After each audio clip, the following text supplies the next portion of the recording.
As a lot of people know, 2019 was a great year for games, bringing us titles such as Control, Sekiro, and The Outer Worlds, all of which received Game of the Year nominations. However, there is one game that is just as fantastic.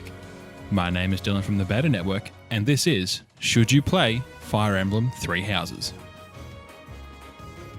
Fire Emblem Three Houses puts you straight into the shoes of the main character, Byleth, who happens to be the child of the former captain of the Holy Knights of Seros. You end up having a dream, talking to someone you don't know, and then it breaks you out and introduces you to the three house leaders of the school at Garreg Mach Monastery. The game does this to get you to start thinking about which house you want to lead, because yes, you're going to have to choose.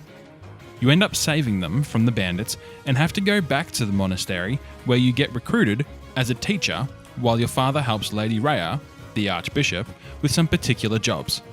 Pay close attention at the start because not only does it give you a great introduction video that will make a lot more sense as you make your way through the game, but it also preludes crests and a particular ability that will be a lifesaver down the track. Now, I'm not sure how this compares to other Fire Emblem games, because this is my first, but the story in this game is absolutely brilliant. It doesn't overwhelm you at the very beginning by trying to feed you a ridiculous amount of information, however, it also doesn't give you nothing. The story expertly flows from one crisis to the next each month, all while having your own storylines with each character growing and changing at different times.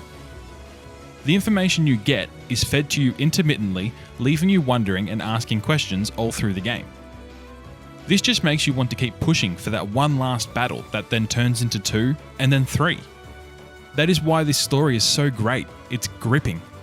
It's like reading a really good book where you keep saying to yourself, one more chapter, just one more chapter. Now, I'm sure a lot of people would be sitting there being like, yeah, the story is good, but that means I play it once and I'm done, right? No, not by a long shot. The amount of replayability in this game is insane. But how is there replayability in a story-rich game? Let me explain. As I said before, there are 3 houses at the school, each with their own unique characters. You choose to lead one house, while the 2 other teachers, Manuela and Hanneman, lead the others. Honestly, my favourite character is Claude. He has such a sarcastic attitude, all while having a brain that loves to scheme. A crest is insufficient. I am referring to your noble disposition or lack thereof. Well, that's what I came here to hone, after all. I can only hope that you will assent to instruct me in the art of snobbery, Professor Lawrence. He always puts forward a sense of not caring, when actually, he cares a lot. All of this stuff is pretty heavy. Are you sure you can handle it? You insult me. And no, I can't. I'll only carry the books and offer my support as you handle the rest.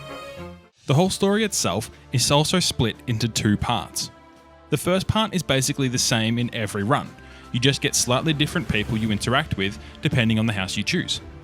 However, the second part leads off into 4 completely different and unique storylines, also depending on the house you choose, enticing you to go back and play through again to see what happens. This is an absolute masterstroke, because no matter which house you choose, by the end you're going to be thinking, what happened with the other houses? How did they turn out? Before you know it, you have sunk 250 hours into the game and you're sitting there trying to convince your friends this is the best game of 2019. The interesting thing with starting a new game after finishing a playthrough is that it offers a New Game Plus.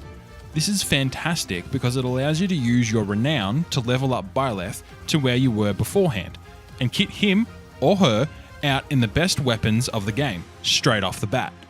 It's basically done in a way that allows you to go back and practically be a god, destroying enemies left and right with ease. This means you can enjoy all other storylines without really having to worry about combat and grinding your players up. If you've been enjoying this video so far, please hit that subscribe button and the bell icon next to it, then press all. Each subscription really helps to grow our channel, meaning we can bring out more videos just like this every week. Thanks for your support. Now back to the masterpiece. As most people know, this is a tactics game, meaning that the gameplay involves moving players around a grid to take out the enemy. This gameplay itself is fantastically done, From the ability to tag along characters with another party member who would have stayed behind so that they can both get XP, to the ability to zoom in and see the battalions that each of your characters are moving with, to all the advantages and disadvantages you get from stepping on a particular tile. The gameplay is done in a rather simplistic but incredibly enjoyable way that you can win without knowing too much, and yet you can still find it entertaining on your third run through. The awesome thing with Three Houses though is that there is more than one gameplay style. In between battles you have the option to explore Garreg-Mach Monastery and interact with almost everyone there. This is a brilliant idea because it breaks up the tactics gameplay with some more RPG style aspects to make the game feel like there's more to it. Half the fun of this title isn't even in the battles, it's running around the monastery boosting your support levels, increasing your professor level, or by learning something from the other professors and leaders at the monastery. It adds so much to the game and satiates the need to explore every nook and cranny, leaving you with gameplay that is surprisingly very well rounded. There isn't really much to say about the graphics except that it is perfect for the style of game that it is. The characters all look incredible and all have their own little styles and idiosyncrasies. The monastery looks fantastic, as well as each map that you fight on. If there is any criticism, the maps you fight on can start to repeat themselves, but that is an incredibly small blemish on an otherwise perfect game. The music too does an awesome job.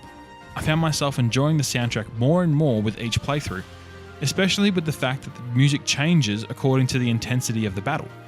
However, when you're running around the monastery, it just has a nice peaceful tune playing in the background that is just hard not to enjoy. Now let's talk about the DLC. Yes, there's even more story content added onto this game. The DLC introduces a fourth house called the Ashen Wolves, who all live in a dirty place below the monastery in a locale called the Abyss. Basically, these four characters were brought together by a guy named Alfric because they were the black sheeps of society. You then find them and decide to help them in their hour of need. Now the story of this DLC is good. Does it compare to the base game's story? No, it doesn't. But I think that has to do with the fact that the DLC is very short. It doesn't have the time to flesh the story out like the base game. The other thing that you will find with the DLC is that it can be harder to get through than the base game. If you usually grind through regular battles to make yourself overpowered to then breeze through the story, it will become increasingly difficult because you don't get that option. It just sticks you into the story battles with dialogue between them. This forces you to think a lot more about the tactics you're going to use. Surprising for a tactics game, I know. All in all, it is a thoroughly enjoyable DLC to play through because it forces you to rethink your playstyle while still giving you a good story. Not to mention the fact that once you complete the DLC, you can then recruit every member of the Ashen Wolves. As a whole, Three Houses is one of the most enjoyable games I have ever played. It had me enthralled from beginning to end and constantly itching to go back. So should you play Fire Emblem Three Houses? Yes. Yes, yes, yes. In fact, stop watching right now, turn on your Switch, and go get it. You won't be disappointed. Still around? Well, if you're interested in getting some PC games, unfortunately that doesn't include Fire Emblem, but honestly, do yourself a favour and head over to Green Man Gaming, because they have a wide range of PC games available at great prices. You won't be disappointed. Unless you want to get Fire Emblem, then yes, I guess you will be.